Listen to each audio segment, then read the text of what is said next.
everybody, my name is Kim Hargrave and I'm the Education Director here at the Denison Pequot Seacoast Nature Center. And I'm really excited today to talk about great horned owls.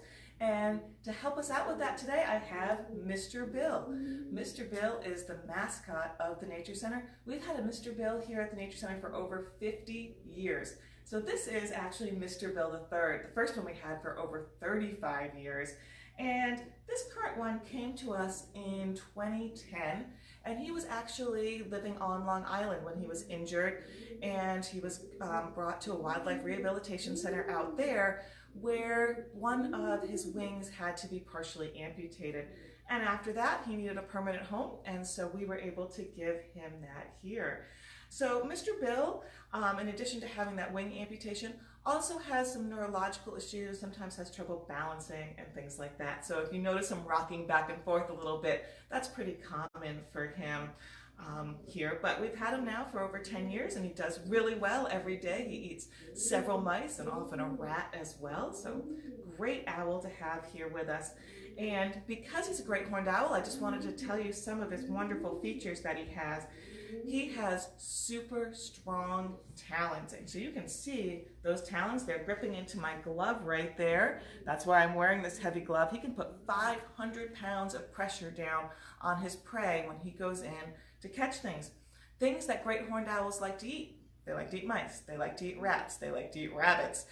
But a lot of people don't realize they're one of the main predators of skunks. And that's because we know owls have wonderful eyesight, they have wonderful hearing, no sense of smell, no sense of taste. And so they are going to fly down, they see that skunk. Well, the skunk's defense mechanism is to spray stinky stuff. Well, that doesn't bother Mr. Bill at all. And so he will go down and take him and be able to eat him without a problem. A great horned owl can take something that weighs up to 8 or 9 pounds. Even though he only actually weighs about 3 pounds. So imagine this little bird right here actually only weighs 3 pounds. All right, now once he gets something to eat, let's say he has a mouse he'll swallow whole. A big animal like a skunk, he'll use that sharp curved beak to actually tear his prey and swallow it into chunks. All right, now the other thing you might notice about him is his large eyes. Great horned owls have big eyes, they're bright, and they're yellow. So you can see his big yellow eyes right here. If you and I had eyes like an owl, they would be the size of tennis balls. All right, so imagine a person with a tennis ball as an eye. That's how big our eyes would be. Now those large eyes though actually let in lots and lots of light. So he can hunt without a problem by just a sliver of moon and by starlight. But if for any reason it's just absolutely pitch black out, he'll also depend on this wonderful sense of hearing. On the edges of his facial disc, which is that brown circle that you might be seeing around the edge of his face, he's got 2 large ear openings. And each one is almost the size of a quarter. And those large ear openings help to funnel sounds in, and so he can hunt by sound as well as by sight. His ears are slightly crooked, which helps him to pinpoint sounds as well. So he can hear whether things are to the left, to the right, if they're up or down, which helps him to be able to catch things right on the first try. Because imagine if you're a little mouse scurrying around and an owl swoops down and misses you, you're going to run away and hide. So he doesn't usually get a second chance to go after prey. Now, Kim, for those that are tuning in, this is Mr. Bill, and he is Mr. Bill III? Yes, he is. He's Mr. Bill III.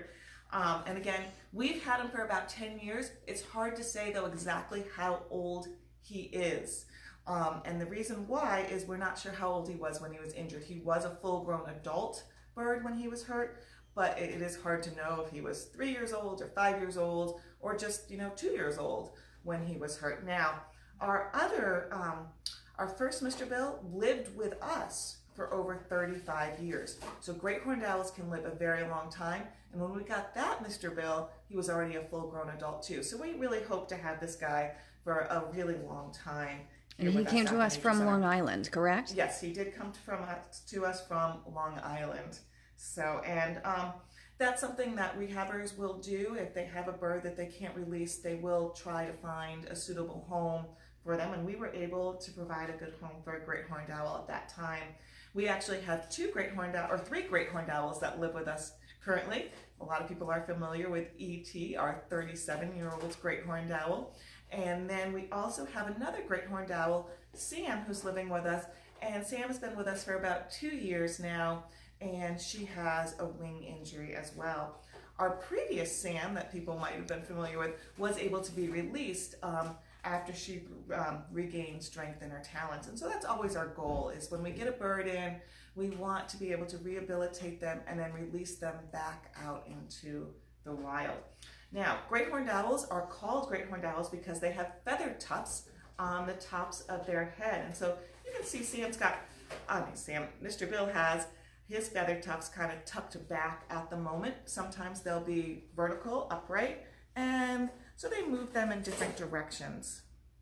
Now, our owl right here, you can see that white patch of feathers going in and out. When he is full on hooting, that white patch really shows up for everybody to see. Now, Mr. Bill actually is a very small great horned owl, and that's one of the reasons why we know that he's most likely a male great horned owl. Female great horned owls are substantially larger than males. This is the time of year where great horned owls actually already have owlets in the nest. And so they started mating back in January. They laid their eggs, and their eggs have hatched, and they're small baby fuzzy owlets in a lot of the nests around the area right now. Great horned owls are very, very adaptable birds. They will nest in a tree cavity. They will nest in an old hawk's nest. They will even nest on an osprey platform. The big thing for great horned owls is they don't want to have to build it themselves. They're always going to move in to somebody else's nest. Great horned owls have a unique hoot. It's the deep 5-counting hoot. It sounds like they're saying, "Who's awake? Me too." So you really want to listen for that sound outside your window to see if you have great horned owls. And even if you're living in a more suburban area, there's just a small patch of woods near your house, you could have great horned owls around. So these guys are just a really great, unique bird, and they're fun to see, and they're really fun to listen for late at night. Laura Craver-Rogers, one of our former educators who's gone on to work up in Maine, has tuned in and is excited to see Mr. Bill. We also have Naomi tuning in and says hello. Hi guys, it's nice to see you, and it's nice to be able to see Mr. Bill. And Mr. Bill actually is doing really well right now. Sometimes he struggles a little bit, like I said, with his balance issue on his class, but he's doing great today. Now, he is one of our more sassy characters, would you say? Absolutely, one of our more sassy characters. And if you've been listening, you might have heard Rosie, our pigeon, in the background. And can you see her flapping in the background? And we decided today that she should not be flying around the room while we had E.T. out. Now, great horned owls will prey upon birds on occasion, so we decided that wasn't worth it for either of them. And Rosie, we have discovered, does not have the healthiest respect for predators. We have some mounts here in our classroom and has a tendency to go and hang out with a bobcat, which is, again, another indication of why Rosie is best to be in our care as one of our residents instead of out in the wild. And again, she's tuning in. So for anyone that joined us last week about Rosie, we have noticed she's actually been laying some unfertilized eggs. So further evidence that she is in fact a girl. So we did well with naming her. Now, a couple of things that you might be noticing as Mr. Bill was just sitting here, you might have noticed him turn his head around. Owls actually have twice as many bones in their neck as you and I, so they can spin their heads all the way around to the back.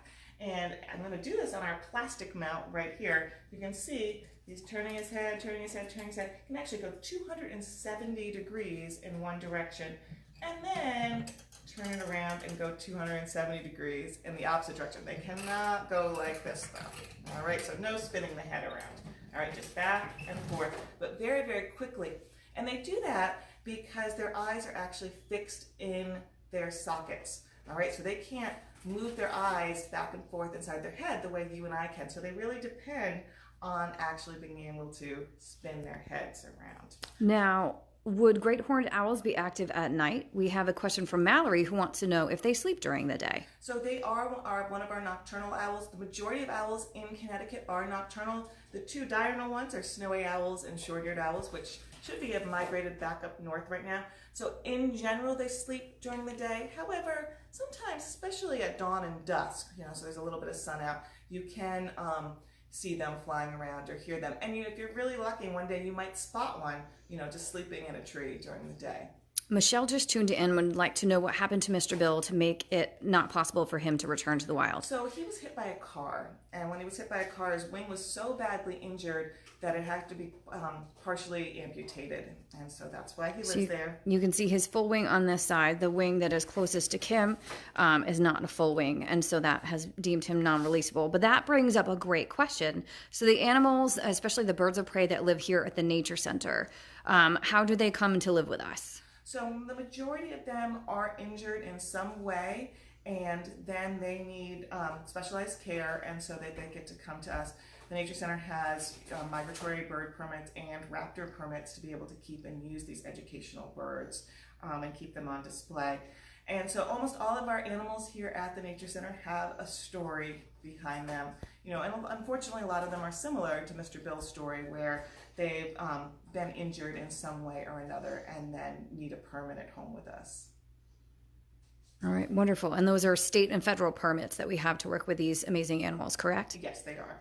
Yep. And then one other thing that I've been noticing as Mr. Bill has been turning his head around for me, and we'll see if he'll do it on command right here, but he might have noticed his eyelids. And when you look at his eyes, every now and then you're going to see this, almost looks like a blue eyelid coming across, and it's called the nictitating membrane. And that actually is a protective eyelid and helps to clean his eye. So it looks a little bluish that comes across, in addition to his normal eyelids. He's looking right at us. You can see those big, wonderful eyes that he has.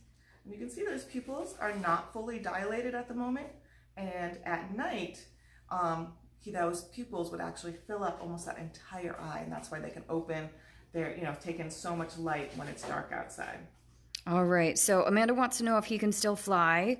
I'm guessing Amanda just tuned in. Unfortunately, because of his injury, he is not able to fly on his own. Again, missing part of that wing. We also have Charlie, who is wondering if the owl pellets he has dissected during homeschool group are from Mr. Bill.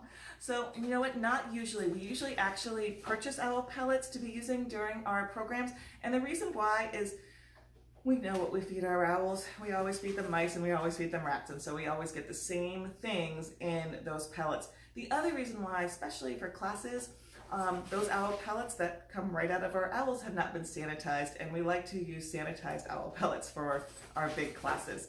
So not the ones you've been using in class, but other really cool owl pellets.